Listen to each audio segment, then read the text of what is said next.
Dobrý deň a vítajte na webe androidportal.sk. Volám sa Lukáš Zachar a dnes by som vám chcel v tomto jednorázovom podcaste povedať, aký rozdiel som aspoň ja, ako mladík zo Slovenska spozoroval vo vývoji súboju medzi Apple a Google. Začal by som abecedne a teda z Apple. Všetko to začalo tragickým odchodom Steva Jobsa, po ktorom na trón zasadol MC Cook a bolo dovarené. Uveďme si pár príkladov. Prvý, ktorý nemôže prehľadnúť, sú Apple mapy a snaha Apple robiť všetko sami. Ako rozmaznané deti, ktoré sa s niekým nechcú hrať, no chcú, aby ich všetci videli.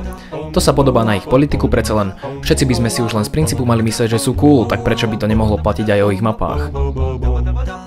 Teraz si to poďme uviesť do perspektívy a porovnajme Apple s ich najväčším konkurentom s ďalším deckom no z iného vchodu. Google na svojich mapách pracuje už nejaký ten piatok. Len na samotnom Street View robí už viac než 5 rokov. Mimochodom pokryli už aj Slovensko, takže sa choďte pozrieť, či Google prešiel jedným zo svojich aut aj okolo vášho domu. Porovnajme si teda ich kvalitu. Porovnajme však mapy Slovenska, tie sú pre nás najdôležitejšie. Som to len ja, alebo snažiť sa predávať takýto produkt je trochu na smiech. Každopádne, asi tomu nechápem tak, ako by som chcel. Posúvam sa teda radšej na ďalšiu tému. Samotný iPhone, ktorý predstavil Apple. Áno, ľahší, tenší, výkonnejší, nečakané. Už sme si mysleli, že bude menej výkonný. Škoda. Mne však prišlo úsmevné niečo úplne iné. Jeho funkcie a ich slová, ktorými sa ho snažili predať novinárom, ktorí dúfam a pevne verím, že nemajú mozgy vyutierané mopom úplne do sucha. Aj keď ťažko sa na to spoliehať, predsa sú to len americkí novinári, ktorí aj do postele idú s iPhoneom nalepeným na obidvoch ušiach a očiach. Aby som to teda nejak zhrnul, pod inováciou si predstavujem úplne niečo iné než 5. riadok ikoniek. Najväčšia sranda však nastala, keď pán Cook o funkcii panoráma povedal, že ide o najúžasnejšiu funkciu iPhoneu. Tak už som počul veľa fráz, hlavne od Steva, slova ako amazing a magical poznáme všetci, ale toto už je jednoducho škandál. Nevadí, 5. riadok ikoniek je pre Appleákov niečo ako vynález internetu a preto je jasné, že sa za to oplatí priplatiť. Ďalším úsmevným kúskom je ich číslovanie zariadení, konkrétne narážam na iPady. Mám v tom trochu zmetok, pretože to síce začalo jednoducho, no potom sa mi to nejak zamotalo a podľa mňa v tom teraz nemajú prehľad ani oni sami.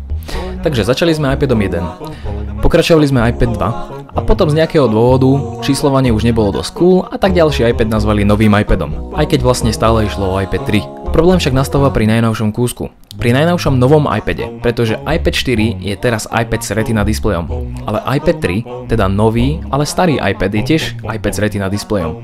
Ako som povedal, tak trochu som sa v tom zamotal, nerozumiem tomu a asi nikdy ani nebudem. Chvála Bohu. Toto nás pekne privádza k môjmu finálnemu bodu.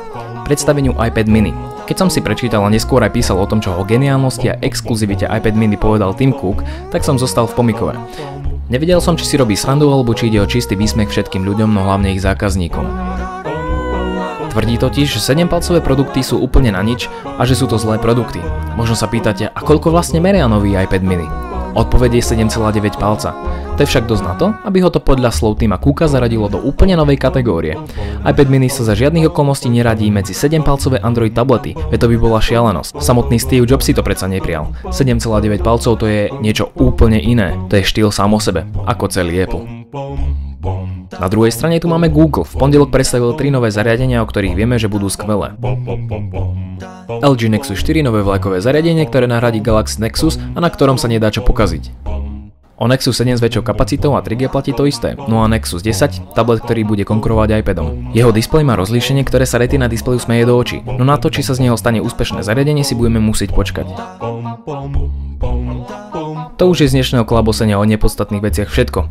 Ide o subjektívne názory, nečakám, že by niekto súhlasil so všetkým, no verím, že som vám ozrejmil niektoré z frašiek, na ktoré sa už aj zabudlo, frašiek, ktoré nie sú až tak cool, ako by Apple chcel.